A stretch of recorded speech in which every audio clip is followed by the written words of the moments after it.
Iniciando sua carreira de advogado, Dias Toffoli foi consultor jurídico da Central Única dos Trabalhadores e assessor do deputado estadual Arlindo Chinaglia, do PT, em 1994. Prestou concurso para juiz substituto do Estado de São Paulo, mas foi reprovado nas 2 vezes que tentou. Reprovar em concurso para juiz já foi motivo para que o STF vetasse outros candidatos a vagas em tribunais inferiores. O que desacredita uma instituição é um Supremo Tribunal Federal ser presidido por alguém que foi reprovado 2 vezes na tentativa de ingresso na magistratura paulista. Ninguém vai acreditar que o Toffoli escreve como eu sei que escreve, porque chegou às minhas mãos uma vez um original, sem intervenções de auxiliares que sabem escrever. Esse cara, não sei como é que ele fez a Faculdade de Direito do Lago de São Francisco. Ele conta uma história linda, assim, que ele roubou um processo junto com amigos, como se fosse uma brincadeira de adolescente. Era um processo. Uma vez, o Vladimir roubou um processo para não ter o despejo. Aí o que fazer? A gente ia ali no jurídico, lá no 17º andar. Aí o Vladimir sai correndo e some. E volta com o processo na mão. O que você fez, Vladimir? Eu roubei o processo. Não vai ter mais despejo amanhã, não. E o André fez menção de bater palma, mas tem que bater palma pro Vladimir. Aonde ia ter esse despejo, tem um conjunto habitacional. O Vitor chega lá, a juíza que presidia o processo penal fala: mas Vitor, o que você está fazendo aqui? Oh, é você que é a juíza? A juíza tinha sido estagiária do jurídico. Aí o Vitor contou toda a história e o que ela fez? Arquivou o processo contra o pobre coitado do Vladimir.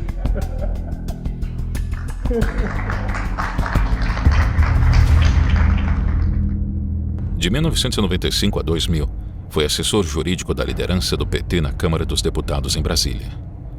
E advogado do partido nas campanhas eleitorais de Lula em 98, 2002 e 2006. Em 2003, assumiu como subchefe da área de assuntos jurídicos da Casa Civil, sob o comando do então ministro José Dirceu. Nessa época, o então presidente do Banco do Brasil, Henrique Meirelles, era alvo de denúncias de sonegação de patrimônio, graças a uma medida provisória elaborada por Toffoli que concedeu status de ministro a Meirelles. Ele foi mantido no cargo devido ao foro privilegiado. Toffoli foi exonerado do cargo depois das denúncias de Roberto Jefferson sobre Dirceu como mentor do mensalão. Zé Dirceu, que eu fico dizendo que eu sou réu. Zé Dirceu, se você não sair daí rápido, você vai fazer réu um homem inocente que é o presidente Lula. Sai daí rápido, Zé, para você não fazer mal a um homem bom, correto, que eu tenho orgulho de ter apertado a mão. De volta à Câmara dos Deputados, Dirceu teve seu mandato cassado por quebra de decoro parlamentar em função de suas condenações no mensalão. Em 2007, prestigiado com confiança do partido, Toffoli é nomeado advogado-geral da União, onde obteve retornos financeiros expressivos para o Estado. Permaneceu no cargo até Lula o indicar para a Suprema Corte. A nomeação ocorreu em meio aos julgamentos do mensalão. No momento em que eu fui para a Advocacia Geral da União, a advocacia privada virou passado. Em nada isso vai refletir na impessoalidade para julgar qualquer causa que seja, de qualquer assunto que seja.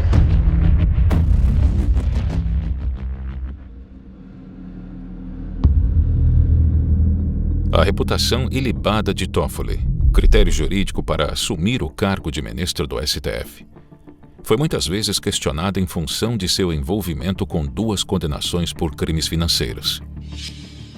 Dias Toffoli e seu então escritório de advocacia Toffoli e Telesca Advogados foram condenados a devolver R$ 19.720 aos cofres públicos, por suposta licitação ilegal de prestação de serviços de advocacia ao governo do Amapá. Em 2006, Toffoli foi novamente processado por outro crime de mesma natureza, também no Amapá, e foi condenado a devolver R$ 420 mil, mais de R$ 1 milhão em valores atualizados, em 2020. Em 2009, enquanto concorria ao cargo do STF, Toffoli informou ao Senado Federal que essa condenação estava suspensa por efeito de um recurso feito por ele. Com a suspensão, seu nome ainda atendia ao requisito de reputação ilibada. As acusações de falta de notório saber jurídico repercutiram em parte da população e dos magistrados. A oposição fez questão de lembrar que ele não tem títulos acadêmicos e foi reprovado em 2 concursos para juiz. Além disso, foi advogado do PT. Cobrado por esse histórico, o advogado-geral da União tentou convencer que está apto a ocupar a vaga de ministro do Supremo Tribunal Federal. Toffoli nunca passou em um concurso para juiz, além de sequer possuir mestrado. Quando o STF julgou o PT no caso do Mensalão, advogados apresentaram ao Senado denúncia contra Toffoli por crime de responsabilidade. Nessa denúncia foi insinuada a relação de Toffoli com José Dirceu e com o PT, já que Toffoli representava o Partido dos Trabalhadores na época em que o esquema de compra e venda de votos ocorreu no Legislativo. A segunda turma do Supremo Tribunal Federal mandou soltar hoje o ex-ministro José Dirceu. José Dirceu, condenado a mais de 30 anos de prisão na Lava Jato. Decisão de libertar José Dirceu foi uma iniciativa do ministro Dias Toffoli e foi mesmo sem o pedido principal da defesa ter sido levado a julgamento. E o ministro Dias Toffoli, do Supremo Tribunal Federal, criticou as penas para os réus do chamado mensalão. Já ouvi leituras dizendo que o pedagógico é colocar as pessoas na cadeia, o pedagógico é recuperar os valores desviados, as penas restritivas de liberdade que estão sendo impostas nesse processo não têm parâmetros contemporâneos do judiciário brasileiro.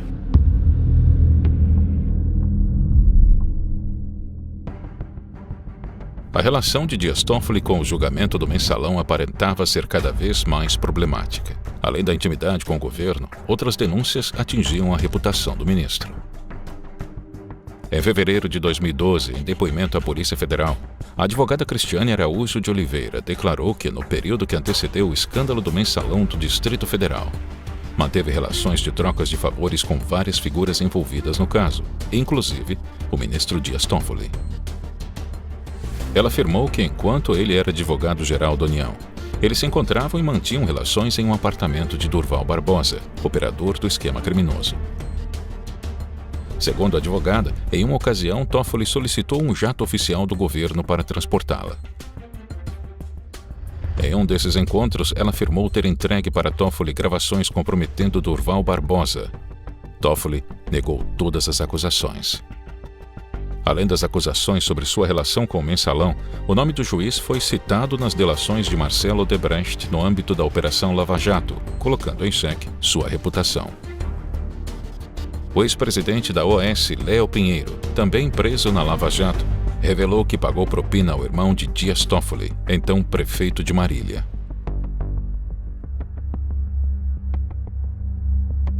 Quem comanda o país nesses 2 dias é o novo presidente do STF, o ministro Dias Toffoli, que recebeu posse ontem na base aérea aqui de Brasília, numa cerimônia rápida conduzida por Michel Temer.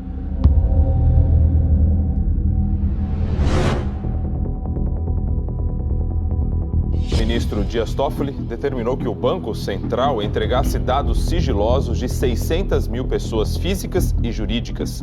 São informações de inteligência financeira produzidas nos últimos 3 anos pelo antigo COAF. Ministro Dias Toffoli suspendeu nesta quarta-feira as investigações sobre supostos esquemas de Caixa 2 e de lavagem de dinheiro envolvendo o senador José Serra, do PSDB de São Paulo. O presidente do STF, Dias Toffoli, suspendeu os efeitos da decisão do Tribunal de Justiça de Sergipe, que permitia a abertura de uma barbearia, apesar de um decreto do Estado estabelecer restrições ao funcionamento durante a pandemia. O presidente do Supremo Tribunal Federal, ministro Dias Toffoli, deu uma mãozinha para o governador do Rio, Wilson Witzel. Ele determinou que a Assembleia Legislativa do Estado forme uma nova comissão especial para analisar o processo de impeachment de Witzel. O ministro Dias Toffoli tomou posse nesta quinta-feira como novo presidente do Supremo Tribunal Federal.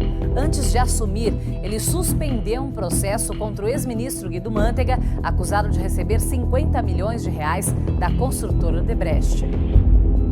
O editor ou é você mesmo se autocontendo, ou é o editor do meio de comunicação, ou se não houver editor nenhum, vai vir a ser chamado o Poder Judiciário. Nós, enquanto Judiciário, enquanto Suprema Corte, nós somos editores de um país inteiro, de uma nação inteira, de um povo inteiro.